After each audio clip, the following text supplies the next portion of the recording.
8. qism. O hurliqani boshqa biri emas, dal o'zining yiliqi mutham tuqqunning ep ketganligini bilib, qanday qilishni bilolmay qopdi.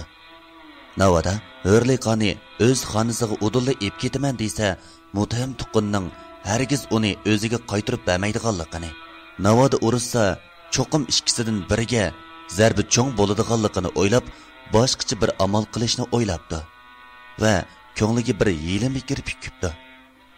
Bu hiyla bo'lsa, hurliqani zaharlab o'ltirib, o'ziga tava bo'lmagan odamning boshqalog'imi tegmasligi ekan.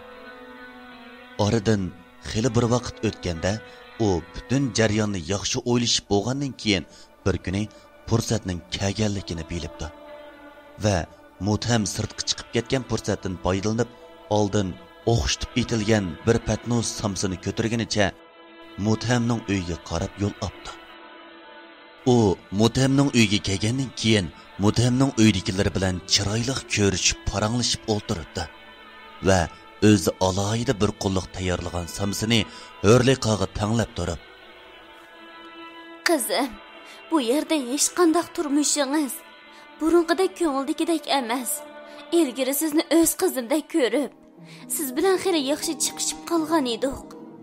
Lekin mana amdalikda bu Muthamning qo'lida bu qasrga solinib turibsiz. Bu samsini men alaydan sizga bo'lgan mehr muhabbatim bilan aytgan. Issiqida yevelim." debdi. Yiligar xotinning gapi tugamasdan burunla Muthamning opasi uni chaqirtibdi. U bo'lsa, "Qizim, bu samsig'i men intayin qimmatli xorishlarni ishlatgan. Siz 3 yilda alohida ko'ngil qo'yib aytgan samsa. Boshqalarga bermang. O'zingizla odam yo'q yerda yeng." deb samsini hurliqaning qo'liga tutqizib qo'yib, oldirab Muthamning opasi bilan qo'shishib ketib qopti. Va uyga qaytgandan keyin tezroq hurliqaning o'lganlik xabarini anglashga taqozo bo'lib o'tiribdi. Ammo ish bu hiylagar xotinning o'ylig'ining aksicha bo'pti. Hurliqa hiylagar xotinning qo'lidagi samsini ip yey deb turishiga, uning qo'lidagi qizirib pishgan samsini ko'rgan, amdila yerib ichib ketgan Muthamning singlisi hurliqaga erkiliginicha hurliqaning qo'lidagi samsini ilib o'zining ig'izig'iga sep yetdi. Hurliqami bir tal samsini talishishdan nomus qilib, yana kelib, omo necha vaqtdan beri Muthamning singlisi bilan xuddi oit singillardek chiqishib qolganligi uchun uning yeyishiga qarab turibdi va "Men sizga uydan choy elib chiqib beray" deginicha kirib ketibdi. U uyga kirib, suvni elib chiqayotguncha uyning g'ojidori uni chaqirib qopdi va uning qizining qo'shni adaning qizini urg'anligini aytibdi. Nemish bo'lganligini bilmay tengirqab qolgan hurliqa yuraklari do'pildaginicha g'ojidor boshlagan tarafga qarab mengibdi. Rost degandek, Nusrat bilan hurliqaning qizi Malika qo'shni adaning qizining beshini urib yerivatgan bo'lib, qo'shni adab Malikaga vaqirayotgan ekan. Hurliqa yugurib berib Malikani quchoqlab oldi va "Qizim, zodi nemish bo'ldi? Nemishqa boshqalarga qo'l tekkizisiz?" debdi. Malika bo'lsa, qo'rqindimmi yoki uvolchilikqa uchirgandimmi aytavur, opasi hurliqani quchoqlab turib yig'ilganicha, "Men hech nima qilmadim. U meni boshda dadasi yo'q, yetim bola. Dadang seni tashlab ketdi. Opang bo'lsa boshqa er bilan qalaymaqan aralashib yuriydi. Sening kim bo'lganligingni o'zingmi bilmaysan. Yetim o'g'loq, opangmi buzuq xotin dedi. Shunga mening ochiqim kelib, uni urdim" debdi. Buni anglagan hurliqaning garchi to'limi ochiqqa kelgan bo'lsa-mu, ammo o'zini tutib olib, "Qizim, sen yetim bola emas. Sening dadang bor. Dadangning ismi Nusrat. Dadang bizni to'limi bek yaxshi ko'rdi. Faqat bizdan vaqtli ayrildi xolos. Shunga hargiz mening dadam yo'q deb o'ylamag'in qizim. Men sening dadang ham opang. Opangning qanday ayol ekanligini sen cho'ng bo'lgancha bargan sira his qilasan" debdi va malikini yetliginicha uyga qaytib kirib ketibdi. Ammo uyga kirishi bilan uyning ichida qalaymaqanchilik bo'lib ketgan bo'lib, uydagi barliq xizmatchilar o'pir-to'pir bo'lib ketgan ekan. Hurliqa bo'lsa, uyda nemish bo'lganligini bilolmay tengirqab turib qopdi va uydagi yugurib yurgan xizmatchilardan nemish bo'lganligini so'rabdi. Xizmatkor qo'lidagi narsalarni oran ko'tarib, tez qadamlar bilan mong'ach. Xo'jayinning singlisini birsi qasliga o'xshaydi. Boyatiga zaharlanib yiqilib qoldi. Debdi.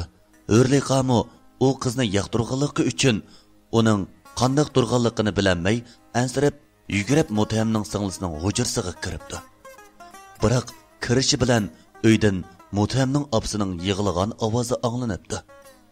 Hurliqaning kirganini ko'rgan Mutahamning opasi uning yoqasidan tortib, uning qochtig'iga nech tastak sapdi va "Biz sana zodi nima yomonlik qildik? Qizimning o'lishiga sen sababchi bo'lding. O'g'limga bo'lgan o'chingni nima uchun qizimdan olasan? Seni va qizingni izchil o'z oilamizdagilarda ko'rib, nima yaxshiliklarni qilmadi qarqaysingga?" debdi. Hurliqa bo'lsa, o'zining zodi nima ish qilganligini uqolmay, "Men zodi nimani xato qildim?" deb Mutahamning opasiga qarab tikilibdi. Mutahamning opasi bo'lsa, "Qiladiganning hammani qilib, yana men nimani qildim deysan-ku? Acaba qizimni o'ltirganingmi yetmadimi?" debdi. Hurliqa bo'lsa, "Men zodi nima qildim hada? Nimishqa bunday qilasiz? Men sizlarni izchil o'z tuqqanimda ko'rib keldim. Bilib turibdiman. Sizlarmi meni va qizimni bir haqiqatim o'g'ilchilikqa qo'yib boqmadinglar yoki ko'nglimizga yangi chaqliq azor berib boqmadinglar. Garchi o'g'lingiz meni zo'rig'a elib bu yerga akelgan bo'lsa-mu, men bu yerda xuddi o'z uyimdagidek turibman. Sizlarni xuddi o'z tuqqanimdek ko'rdim. Men o'g'lingizga bo'lgan ochiqimni nima uchun sizlardan olatdim?" debdi. Biroq Mutahamning opasi bo'lsa, "Gap qilishga ajab bak ustikansan, ha? To'la hiylagarlik qilma. Samsini sen qizimga berib, qizim sen bergan samsini yeganligi uchun bizdan ayrildi. Mening texi 10 gulning birimi echilmagan oq ko'ngil, paq qizim onasini hasrat nadomatga qo'yib, mendan ani shundoq ayrildi. Senmi ona bo'lg'ichining qalbini tushunasan. Agar mening beshimga kelgan kun, sening beshingga kelgan bo'lsa, qanday qilarding?" deb yig'lig'inicha tomog'i yo'linib o'ltirib qoldi. Dal shu vaqtda Mutaham kirib keldi va uyda bo'lgan barliq ishlarni anglagandan keyin, "Nima ochiqing bo'lsa mendan olmay, nimishqa singlimdan olsa? Nimishqa? Singlim senga zodi nimish qildi?" degenicha kelimdan siqishga boshladi. Shu topda men o'zimning gunohsizligini qanday isbotlashni bilmay qolib Faqat uning yo'g'on qo'llari orasidan qechib qutulishni o'ylaydim. Men uningga bor kuchim bilan, "U samsini menga tuqqaningiz bergan, menga hech kimga bermay yang" degan edi. Dal shu vaqtda sog'ningiz kelib qolib, qo'limdagi samsini elib yegan. Menmi boshqa gap qilmay, ortiq o'ylamayla uningga beribdiman. Aziz anglag'uvchilar, cho'ng tipdagi cho'chak xarakterlik asar Qumliqdagi qizning bugungi qismi mush yerda tamomlandi. Yoqtirib anglag'ininglarga rahmat.